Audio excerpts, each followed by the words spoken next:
नमस्कार दोस्तों, स्वागत है आपका हमारे YouTube चैनल बिंदास पढ़ाई में। तो आज हम पढ़ेंगे chapter 4 of economics class 10th का पार्ट 3, जिसमें हम जानेंगे वर्ल्ड ट्रेड ऑर्गेनाइजेशन के बारे में, impact of globalisation on India के बारे में और struggle for a fair globalisation. ये 3 टॉपिक हम क्लियर करेंगे, जिसके साथ हमारा चैप्टर भी खत्म हो जाएगा। तो आइए स्टार्ट करते हैं वर्ल्ड ट्रेड ऑर्गेनाइजेशन से। तो ये क्या है?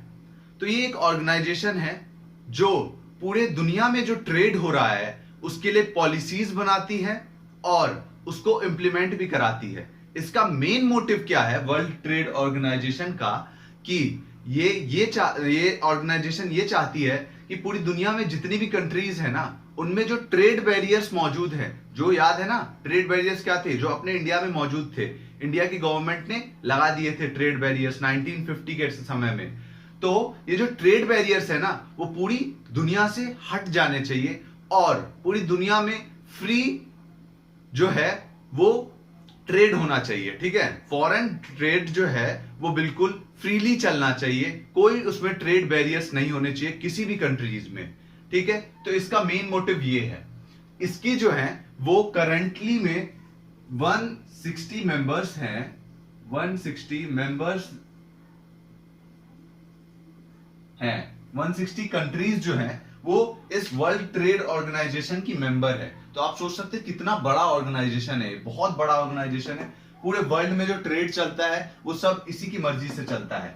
ठीक है, तो ये क्या चाहती है कि पूरा जो दुनिया है उसमें लिबरलाइजेशन हो और जितने भी ट्रेड बैरियर्स हो उनको हटा दिया जाए, जिससे फ्री ट्रेड हो सके, बिल्कुल फ्रीली ट्रेड हो सके। फ्रीली जो फॉरेन इन्वेस्टमेंट है, जो मल्टीनेशनल कंपनीज जो है वो जो बाहरी देशों में इन्वेस्टमेंट करती है वो फ्रीली हो सके। कोई सी भी कंट्री की एमएनसीज जो है वो दूसरी कंट्री में जाके अपना प्रोडक्शन यूनिट सेट कर पाए या फिर अपनी फैक्ट्रीज सेट कर पाए और वहां पे जाके आराम से प्रोडक्शन करे। ये जो है वर्ल्ड ट्रेड ऑर्गेनाइजेशन ये चाहती है। तो इसमें एक लोचा क्या है कि वर्ल्ड ट्रेड ऑर्गेनाइजेशन जो है वो कुछ डेवलपिंग जो कंट्री है ना उनको दबा रहा है, उनके पास जो ट्रेड बैरियर्स है उनको हटवाने के लिए वो फोर्स कर रहा है। इंडिया को भी WTO ने ही फोर्स किया था कि वो अपनी ट्रेड बैरियर्स हटाए 1991 में। ठीक है, इसी के फोर्स करने पे और थोड़ा बहुत और भी रीजंस थे जिसके कारण इंडिया में लिबरलाइजेशन लाया गया। तो उसके कुछ डिसएडवांटेजेस भी थे और कुछ एडवांटेजेस भी थे। ठीक है, तो ये क्या करता है कि ये पार्शियल नेचर में काम करता है। जो डेवलप्ड कंट्रीज है ना, जैसे अमेरिका हो गया, ठीक है, अमेरिका में जो एमएनसीज हैं बड़ी बड़ी, जैसे अमेजॉन, फोर्ड और जो बहुत बड़ी बड़ी गूगल हो गया, ये सब क्या करती हैं, ये पूरे जो वर्ल्ड ट्रेड ऑर्गेनाइजेशन है उसको इंपैक्ट करती है, इसको पूरी तरीके से चलाती है। बड़ी बड़ी जो डेवलप्ड कंट्रीज की जो एमएनसीज हैं, और वो क्या करती है, डेवलपिंग कंट्रीज जैसे इंडिया हो गया, बांग्लादेश हो गया, पाकिस्तान हो गया, इन सब के ऊपर प्रेशर फोर्स करती है कि अपने जो ट्रेड बैरियर्स हैं, जो उन्होंने लोकल अपने प्रोड्यूसर्स की जो सेफ्टी के लिए ट्रेड बैरियर्स लगाए गए हैं उन कंट्रीज के द्वारा, उनको हटाए। क्यों? जिससे फ्री ट्रेड हो पाए। और अमेरिका की जो एमएनसीज हैं और जापान की जो एमएनसीज हैं और जो डेवलप्ड कंट्रीज हैं उनकी जो एमएनसीज हैं वो बाहरी देशों में जाके अपना प्रोडक्शन यूनिट सेट कर पाए, अपनी फैक्ट्रीज सेट कर पाए। इनका जो मेन मोटिव है वो ये है। ठीक है, तो अब impact of globalisation on India के बारे में पढ़ते हैं कि ग्लोबलाइजेशन जो हुआ उससे क्या इंपैक्ट पड़ा अपने इंडिया पे। ठीक, ये इसके बारे में पढ़ते हैं। तो ये जो ग्लोबलाइजेशन जो है ना, ग्लोबलाइजेशन ये अपना ये 20 साल जो, और ये 20 से 30 साल जो है उसके बीच में बहुत ज्यादा फास्ट रेट में ग्लोबलाइजेशन हुआ है इंडिया में। क्यों हुआ? क्योंकि एमएनसीज ने इंडिया में इन्वेस्ट किया, इंडिया में आके अपनी फैक्ट्रीज सेटअप की और प्रोडक्शन करने लग गए, जिसके कारण क्या हुआ, यहाँ पे इनको चीप लेबर मिला, चीप रॉ मटेरियल मिला, सब कुछ बहुत सस्ते दाम पे मिल गया। और इन्होंने जो है एमएनसीज ने, बड़ी बड़ी एमएनसीज ने बहुत ज्यादा मात्रा में प्रॉफिट कमाया और इंडिया में बहुत ज्यादा खरीदने के लिए भी बहुत ज्यादा लोग हैं और मार्केट जो है वो इंडिया में मौजूद है। इसका मेरा कहने का मतलब ये था कि इंडिया की जो पॉपुलेशन है वो बहुत ज्यादा है, आप जानते हैं। तो किसी भी चीज की जो बिक्री है वो इंडिया में बहुत ज्यादा होती है। तो इसीलिए इंडिया जो है एक बहुत ही प्रॉफिटेबल कंट्री नजर आई बड़ी बड़ी एमएनसीज के लिए। ठीक है, तो बड़ी बड़ी एमएनसीज आई इंडिया में, और ये जो 20 से 30 साल का जो टाइम पीरियड है ना, उसमें आके बहुत ज्यादा इन्वेस्टमेंट किया बड़ी बड़ी एमएनसीज ने, ठीक है, इंडिया में, क्योंकि इंडिया इनको यहां पे उनको इन्वेस्टमेंट करने से बहुत ज्यादा मैक्सिमम प्रॉफिट हुआ, ठीक है। तो इससे इंपैक्ट क्या पड़ा इंडिया पे, ग्लोबलाइजेशन थे, इसके बारे में पढ़ते हैं। तो अगर हम रेफरेंस में बात करें कंज्यूमर की, कंज्यूमर के तौर पे अगर हम अपने आप को सोचें, तो आप सोचिए कि कंज्यूमर को बेनिफिट पहुंचा है या फिर इससे जो है वो लॉस हुआ है। तो कंज्यूमर के लिए कभी भी क्या हुआ है, बेनिफिट पहुंचा है। ये इसके लिए कंज्यूमर के लिए क्या है, प्लस पॉइंट है। ग्लोबलाइजेशन जो है वो कैसे, क्योंकि पहले कंज्यूमर के पास, मैंने एग्जांपल आपको दिया था, पहले कंज्यूमर जो था वो केवल नोकिया का फोन यूज कर रहा था। किसका, नोकिया का।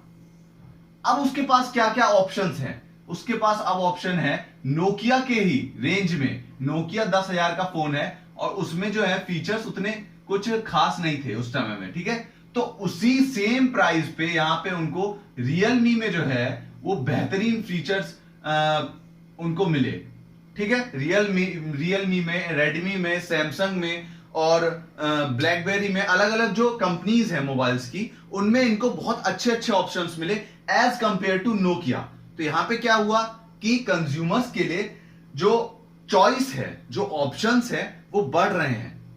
किसके कारण, ग्लोबलाइजेशन के कारण। और कंज्यूमर जो है वो मस्त अपना जी रहा है, उसकी जो स्टैंडर्ड ऑफ लिविंग है वो इंक्रीज हो रहा है। किसके कारण, ग्लोबलाइजेशन के कारण। उसको बहुत ज्यादा प्रॉफिट हो रहा है कंज्यूमर्स को, ठीक है। तो अब पढ़ते हैं प्रोड्यूसर्स के रेफरेंस में कि प्रोड्यूसर, अगर आप अपने आप को प्रोड्यूसर मानिए और उसके हिसाब से सोचिए कि क्या आपको प्रॉफिट पहुंच रहा है ग्लोबलाइजेशन से या फिर लॉस पहुंच रहा है। तो अगर मैं प्रोड्यूसर हूं तो क्या देख रहा हूं कि कुछ कुछ एमएनसी सबसे पहले आके क्या करती है, लोकल जो कंपनीज है उनको, उनके साथ रिलेशन अच्छा करती है, अपना अपना उनके साथ सेटिंग बैठाती है। तो यहां पे क्या हो रहा है कि लोकल कंपनीज जिनके साथ इन्होंने सेटिंग बैठाई, बड़ी बड़ी जो थी, जिनका पूरे मार्केट पे कंट्रोल था, उनको प्रॉफिट हुआ। क्यों प्रॉफिट हुआ, क्योंकि बड़ी बड़ी जो लोकल कंपनीज है उन्होंने एमएनसीज को क्या किया, एमएनसीज को इन्होंने रॉ मटेरियल सप्लाई किया, और रॉ मटेरियल सप्लाई बहुत भारी मात्रा में किया, जिससे जो लोकल कंपनीज हैं उनको बहुत बढ़िया मात्रा में प्रॉफिट पहुंचा, ठीक है। जो लोकल कंपनीज थी उनको बहुत बढ़िया मात्रा में प्रॉफिट पहुंचा। कुछ कुछ जो बड़ी बड़ी लोकल कंपनीज थी, ठीक है, मैं छोटी छोटी की बात नहीं कर रहा हूं, बड़ी बड़ी लोकल कंपनीज की बात कर रहा हूं, जिससे एमएनसीज जो थी हैं उन्होंने आके उनके साथ सेटिंग बैठाई और उनके साथ मिलके प्रोडक्शन करने लग गए। उससे क्या हुआ कि ये भी बढ़े और एमएनसीज भी बढ़ी, ठीक। अब दूसरे तौर पे आते हैं कि अब पढ़ते हैं बड़ी बड़ी जो कंपनीज थी, ठीक है, जैसे कि रियलायंस हो गया, ठीक, टाटा हो गया, इन सब के साथ क्या हुआ, जिनका पूरा मोनोपोली था इंडियन मार्केट में, इनको भी प्रॉफिट पहुंचा। प्रॉफिट कैसे पहुंचा, एमएनसीज जो थी उनको क्या देखा, जो मान लीजिए टाटा का एग्जांपल ले रहे हैं, ठीक है, टाटा कंपनी जो है उसका एग्जांपल ले रहे हैं कि टाटा ने क्या देखा कि भाई एमएनसीज जो है वो बहुत बढ़िया बढ़िया टेक्नोलॉजी का यूज कर रहे हैं, ठीक है, और बढ़िया बढ़िया हाईटेक मशीनों का यूज कर रहे हैं प्रोडक्शन के लिए, और उनकी जो प्रोडक्शन की टेक्निक है वो बहुत अच्छी है। तो टाटा ने क्या किया, उसी टेक्निक को खुद में भी इंप्लाई किया, खुद भी उसको यूज किया, जो अच्छी टेक्नोलॉजी था उसका यूज किया एमएनसीज से लेके। तो इससे क्या हुआ, टाटा को फायदा हुआ। कैसे फायदा हुआ, टाटा अब बहुत बड़े मात्रा में प्रोडक्शन कर पा रहा था एमएनसीज के आने पे। एमएनसीज को उसने देखा कि भाई ये लोग तो बड़े अच्छे तरीके से प्रोडक्शन कर रहे हैं, इनके पास हाईटेक मशीन है, ये है वो है। तो इन्होंने क्या किया, टाटा ने इनसे खरीद लिया, एमएनसीज से खरीद ली वो मशीन्स और सारी चीजें, और खुद बहुत भारी मात्रा में प्रोडक्शन करने लग गए। और क्या किया इन्होंने, कुछ जो कंपनीज थी बड़ी बड़ी, उन्होंने अपने आप को भी मल्टीनेशनल कॉर्पोरेशन में चेंज कर लिया, मल्टीनेशनल कंपनीज में चेंज कर लिया। उन्होंने क्या किया कि इनसे टेक्नोलॉजी ली और अपना प्रोडक्शन बढ़ाया, ठीक है। एग्जांपल टाटा का ले लेते हैं, टाटा ने एमएनसीज से टेक्नोलॉजी ली, कार के मामले में लेते हैं तो टाटा ने देखा कि जो फोर्ड कंपनी है उसके पास बढ़िया टेक्नोलॉजी है, ठीक है। तो टाटा ने फोर्ड से टेक्नोलॉजी ले ली और बहुत बढ़िया मात्रा में प्रोडक्शन करने लग गया। अब टाटा क्या कर रहा है कि इंडिया के मार्केट में तो टाटा की कार्स मौजूद जा ही रही हैं बिकने के लिए, साथ में टाटा बाहर की जो कंट्रीज हैं जैसे कि बांग्लादेश, सऊदी अरेबिया और भी बहुत सारी जो कंट्रीज हैं, वहां पे जाके भी अपनी कार्स को बेच रहा है। और किसमें तब्दील हो गया? टाटा जो है अब वो मल्टीनेशनल कॉर्पोरेशन में चेंज हो गया है। तो यहां पे बहुत सारी ऐसी कंपनीज हुई जिससे जो ग्लोबलाइजेशन के बाद मल्टीनेशनल कंपनीज में चेंज हो गए, जैसे रियलायंस, टाटा, रैनबैक्सी, एशियन पेंट्स और भी बहुत सारे एग्जांपल्स हैं, आप अगर सर्च करेंगे तो। ठीक, तो हमने देखा कि बड़ी बड़ी कंपनीज को क्या प्रॉफिट हुआ। अब एक पर्टिकुलर सेक्टर है, कौन सा?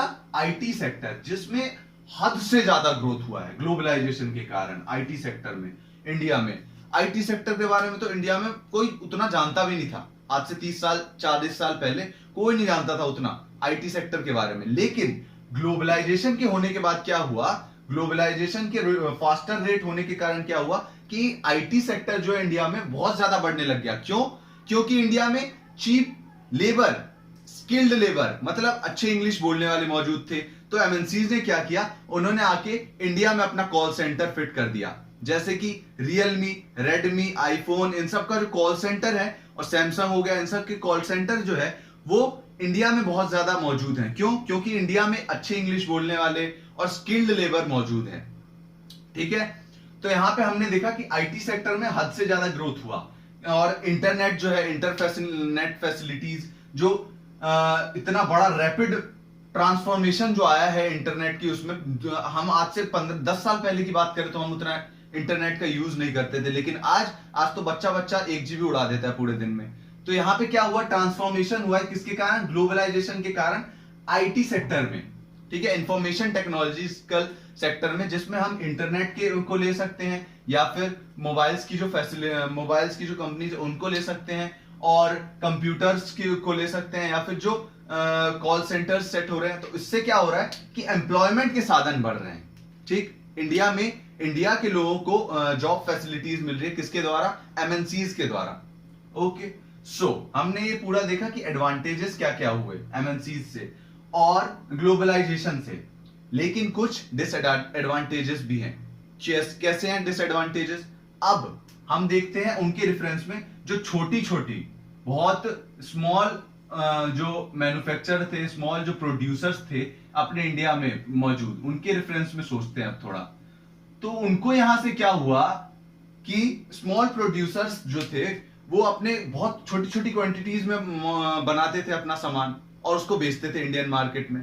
तो एमएनसीज जो है वो बहुत मास प्रोडक्शन करती है, बहुत बड़े संख्या में प्रोडक्शन करती है, इसीलिए ये जो रेट है वो कम भी कर सकती है, अपना जो प्राइस है वो कम भी कर सकती है। लेकिन स्मॉल प्रोड्यूसर्स क्या है, वो तो छोटी मात्रा में प्रोड्यूस कर रहे हैं, उनको तो अपना सब कुछ देखना है ना, तो वो अपना रेट नहीं गिरा सकते। एमएनसीज ने क्या किया? रेट गिरा दिया अपना। अब इसके कारण ये जो स्मॉल प्रोड्यूसर्स है ना, उनको बहुत ज्यादा दिक्कत झेलनी पड़ी, और कुछ ज्यादातर स्मॉल प्रोड्यूसर्स जो हैं वो इंडिया से खत्म ही हो गए उस समय में, लिबरलाइजेशन आने के बाद। इन एमएनसीज के कारण इन्होंने क्या किया कि अब सस्ती चीजें बनाने लग गए लोग, इस कंपैरिजन में, किसके? स्मॉल प्रोड्यूसर्स के कंपैरिजन में बहुत ज्यादा सस्ती चीजें बनाने लग गए। अब लोग इनकी चीजें लेंगे या फिर स्मॉल प्रोड्यूसर्स की चीजें लेंगे? एमएनसीज की लेंगे ना भाई। तो यहां पे इनको ऐसे घाटा हुआ, स्मॉल प्रोड्यूसर्स को। और किसको घाटा हुआ? अब वर्कर्स को भी घाटा हुआ। अब क्या किया एमएनसीज जो है वो गवर्नमेंट के साथ बॉन्ड तैयार कर लेती है कि भाई हम ये आपके लॉ जो है, किसके केस में? लेबर के केस में। तो हम इंडिया में ऐसा है कि लेबर लॉ मौजूद नहीं है, उतने है मौजूद, लेकिन जो फॉलो नहीं किया जाता है एमएनसीज के द्वारा, और गवर्नमेंट भी उसके ऊपर उतना ध्यान देती नहीं है। तो इसके कारण क्या होता है, इंडिया के जो लेबर हैं उनको बहुत कम मात्रा में सैलरी मिलती है एज कंपेयर टू बाहर कंट्रीज से। और जो पहले काम कर भी रहे थे, लोकल कंपनीज में मान लीजिए काम कर रहे थे, जो लेबर, उनको अच्छी रेंट मिलती थी इस टाइम पे, अच्छा वेजेस मिलता था। लेकिन एमएनसीज के आने के कारण क्या हुआ, एमएनसीज ने लोकल कंपनीज को बोला कि भाई सस्ते से सस्ते में माल बना के हमें दो। ठीक, तो इन्होंने क्या किया? लेबर की कॉस्ट घटा दी, लेबर की जो सैलरी थी वो घटा दी। अब यहां से क्या हुआ? लेबर को नुकसान हुआ ना भाई, नुकसान हुआ। तो अब ये नुकसान ऐसे हुआ लेबर को और स्मॉल प्रोड्यूसर्स को। हमने नुकसान के बारे में भी पढ़ा, हमने प्रॉफिट के बारे में भी पढ़ा, जो ग्लोबलाइजेशन के कारण हुआ। ठीक, तो अब पढ़ते हैं struggle for a fair globalisation के बारे में। तो यहां पे हमने देखा कि सारी जो यूनिट्स हैं उनको इक्वल अमाउंट में प्रॉफिट नहीं पहुंचा। बहुत सारी ऐसी जो फैक्टर्स हैं उनको लॉस भी हुआ है, ग्लोबलाइजेशन से बहुत ज्यादा लॉस हुआ है, उनके ऊपर ध्यान देने वाला कोई नहीं है। तो यहां पे क्या हो रहा है, अनफेयर ग्लोबलाइजेशन हो रहा है। किसी ने स्मॉल प्रोड्यूसर्स के बारे में सोचा ही नहीं, किसी ने लेबर्स के बारे में सोचा ही नहीं। तो यहां पे फेयर ग्लोबलाइजेशन कैसे हो सकता है? ठीक है, तो आज जो है, और एक और बहुत बड़ा रीजन है कि क्या हुआ कि जो वर्ल्ड ट्रेड ऑर्गेनाइजेशन है ना, उसमें इन्फ्लुएंस बहुत ज्यादा है किसका? बड़ी बड़ी जो डेवलप्ड कंट्रीज हैं उनकी एमएनसीज का, as compare to developing countries की एमएनसीज के। ठीक है, तो यहां की जो अमेरिका की जो एमएनसी है, मान लीजिए फोर्ड, वो बहुत ज्यादा इंफ्लुएंस करती है किसको? वर्ल्ड ट्रेड ऑर्गेनाइजेशन को, और बोलती है कि आप सारी कंट्रीज से जो ट्रेड बैरियर है वो हटवा दो, जिससे हम अलग अलग कंट्रीज में जाके प्रोडक्शन कर पाए अपना, और सस्ते दाम पे बेच सकते पाए कारों को। लेकिन वहां पे स्मॉल प्रोड्यूसर्स के बारे में किसने सोचा? क्या फोर्ड ने सोचा? नहीं सोचा। इंडिया में भी फोर्स किया गया इंडिया को ट्रेड बैरियर्स हटाने के लिए। तो यहां पे क्या हो रहा है कि डेवलप्ड कंट्रीज जो हैं उनके द्वारा डेवलपिंग कंट्रीज के ऊपर प्रेशर डाला जा रहा है। तो ये गलत है ना। तो यहां पे फेयर ग्लोबलाइजेशन कैसे हो सकता है? ये अनफेयर ग्लोबलाइजेशन है। और भी बहुत सारे फैक्टर्स हैं, जैसे कि वर्कर्स को प्रॉपर वेज नहीं मिल रही है, तो ये भी अनफेयर ग्लोबलाइजेशन है। स्मॉल प्रोड्यूसर्स को प्रॉपर प्रॉफिट नहीं हो रहा है, तो ये भी उनका जो पूरा काम धंधा है वो बंद हो गया, ठप पड़ गया, तो ये भी अनफेयर ग्लोबलाइजेशन है। तो इसको ठीक करने के लिए क्या कर सकती है गवर्नमेंट? इंडिया की जो गवर्नमेंट है वो क्या कर सकती है? ट्रेड बैरियर्स लगा सकती है, ठीक है, बहुत कम अमाउंट में, जिससे स्मॉल प्रोड्यूसर्स जो है, लोकल प्रोड्यूसर्स, उनको बेनिफिट पहुंचे। और लेबर्स के लिए क्या कर सकती है? लेबर लॉ बना सकती है, और एमएनसीज को बोल सकती है कि आपको इसका पालन करना पड़ेगा, पालन करना है तो करो, नहीं तो आप जाओ अपने देश। ठीक, ऐसा बोल सकती है, लेबर लॉ लगा सकती है और बोल सकती है कि आपको इतना अमाउंट में वेज देना पड़ेगा लेबर को, आप इससे कम नहीं दे सकते। तो ऐसे सुधर सकती है हमारी देश में लेबर्स और स्मॉल प्रोड्यूसर्स की हालत। और क्या कर सकती है? जितनी भी डेवलपिंग कंट्रीज हैं जिनके ऊपर फोर्स किया जा रहा है, वो क्या कर सकती है? एकजुट हो सकती है और वर्ल्ड ट्रेड ऑर्गेनाइजेशन में आवाज उठा सकती है, जिससे ये जो प्रेशर डाला जा रहा है ना डेवलप्ड कंट्रीज के द्वारा, वो कम हो। ठीक है, तो यहां पे हमने देखा पूरा चैप्टर। और आज बहुत सारी ऐसे जो ग्रुप्स हैं जो क्या कर रहे हैं, ये जो फेयर ग्लोबलाइजेशन के लिए डिमांड कर रहे हैं, और ऐसे बहुत सारे लोग हैं जो फेयर ग्लोबलाइजेशन के लिए डिमांड कर रहे हैं। तो यही था हमारा पूरा चैप्टर, और थैंक यू इस वीडियो को देखने के लिए। अगर आपको वीडियो पसंद आई हो तो इसको लाइक कीजिएगा, शेयर कीजिएगा, और चैनल को सब्सक्राइब जरूर करिएगा। धन्यवाद।